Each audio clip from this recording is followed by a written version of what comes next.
Are you guys gonna sleep out there? No, we're gonna play Roblox. What? We could only fit 3 of us. That's not a tent. Look at it.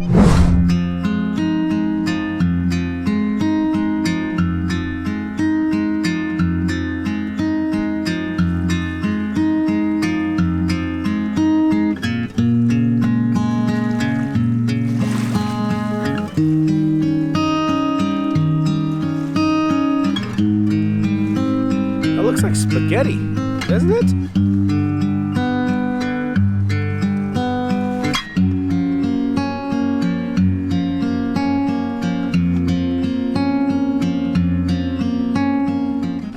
This is actually just a roadside meadow next to the water. And these mountains, I believe, are called the Lyngen Alps.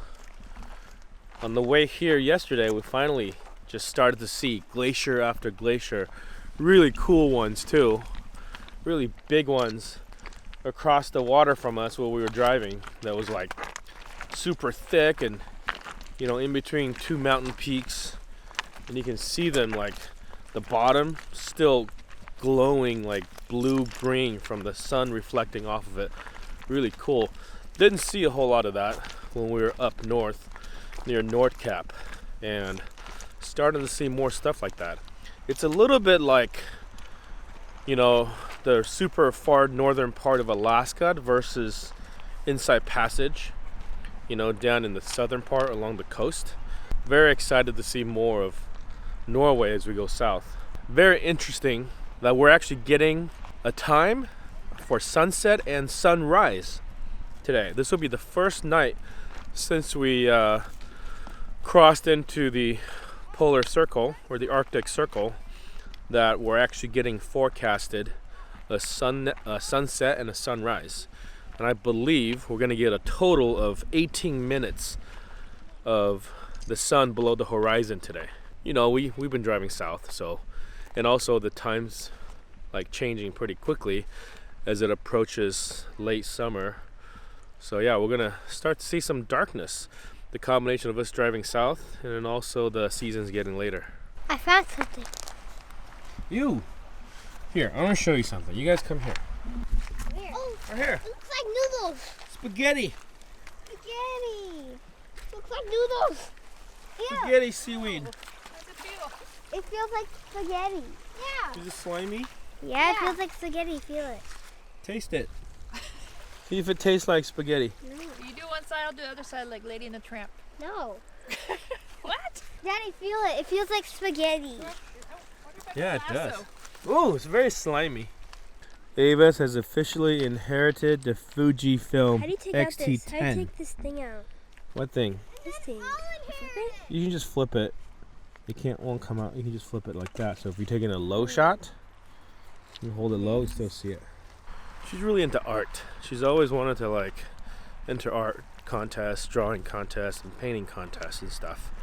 And the other day when she was researching art contests, she came across photography contests, which is like, well, yeah, we have this extra camera that we don't use anymore. We're carrying around. We could just make that her camera. But of course, all three kids want to take pictures. Mostly just, you know, Mila and Ava. So if Ava wants to do something, Mila does too. So now they're both going to use that camera to take pictures. They're both maybe going to be posting them on their Instagram accounts. Stay tuned, Mila says. And I think it's a good way for them to get to know a bit more, get to learn a bit more about photography. It's more than just point and shoot, you know? Especially with a camera like that, you can actually get really, really, really into the mechanics of a camera, the theory and the science behind all of that stuff. So I think it'll be good. And photography contests. You want to enter art contests because you can win money or it's fun to do? Both. Yesterday the ferry was about $40 that we took to get here. Mostly it's because we're a vehicle over 6 meters long. So the price actually doubles between 6 meters and 7 meters as the upper limit. Our friends pay like about $20 to get on, and we paid about $40. So It was okay. I mean, with the gas prices where they're at, we're actually not on an island.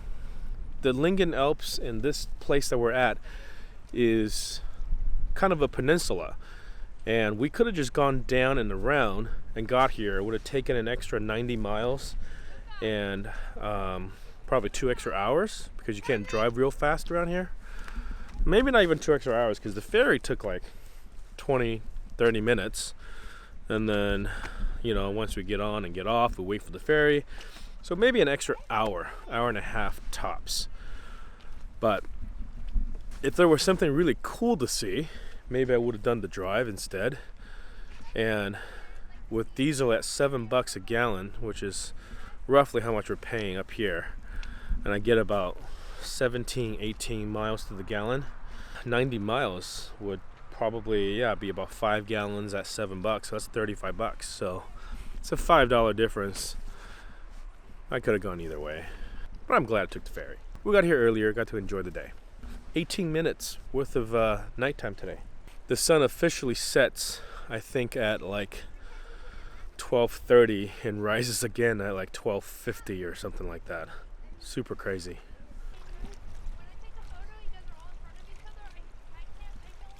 We had considered maybe just staying here for one night when we got here yesterday, but we've stayed for one night pretty much everywhere except for when we first met our friends Julia and Marcel at the first place where we did the polar plunge. Consciously trying to slow down, but there's still a lot to see, and we only have about like 3.5, maybe, well, closer to 3 weeks left really, because we got to get down to Germany. We need to really start map out like a plan of what we're gonna do, what we're gonna see. You know, at least try to plan out the next few days worth of stops so we can get a good idea about what we can fit in. Because I would hate to get down to southern Norway and just have to rush out, because I think there's a lot of really beautiful stuff in southern Norway. Finally, we're seeing this really beautiful glacial water, this blue-green color that we see a lot in our trips to Canada. Up and down Icefields Parkway from Banff to Jasper. All the glaciers here feed into these fjords. Compared to where we are, maybe it's the glare of the sun, just the direction of how it's shining. The water is really blue-green over here. So right now we're trying to kind of hike around these rocks to get over, to see if we can see some stuff over there, or at least the water.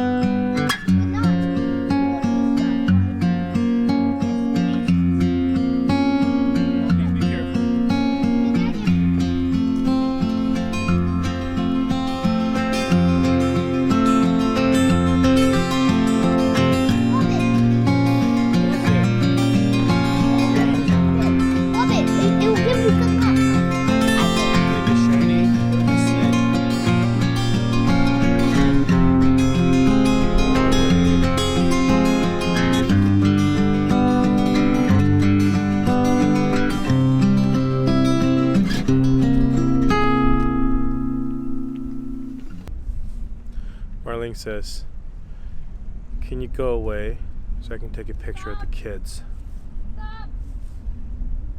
They're cuter. Sorry. You know you're not as cute as the kids, right? It's not like a newsflash. So, sorry. My heart is broken.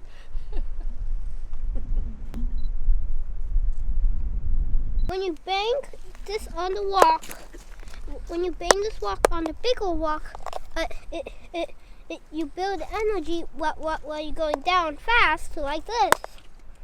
And then the energy has to go somewhere. And then the energy builds up so much, it shoots up, or in a small crack like this, it just breaks off. But this is really unlucky. I actually was banging, and then this part maybe fell off. Maybe that was the weakest part on the rock, and maybe the energy got transferred on the surface, and then chipped off a piece. On the other side, that's the weakest. It was actually like on here, but there was a crack on it. Maybe. But maybe since there was a crack that could come off by a human hand that could pull it off, maybe somehow the energy actually went in and broke this off. Breaking off the other parts that aren't cracked. Is science your favorite? Yeah, but this rock is a good example. Yeah, what are you gonna do? Lots of cracks. Okay, don't hurt yourself. Look. Whoa, whoa. Oh yeah, it's breaking off pieces that aren't attached to the top. So that's what I mean. Okay, let's go.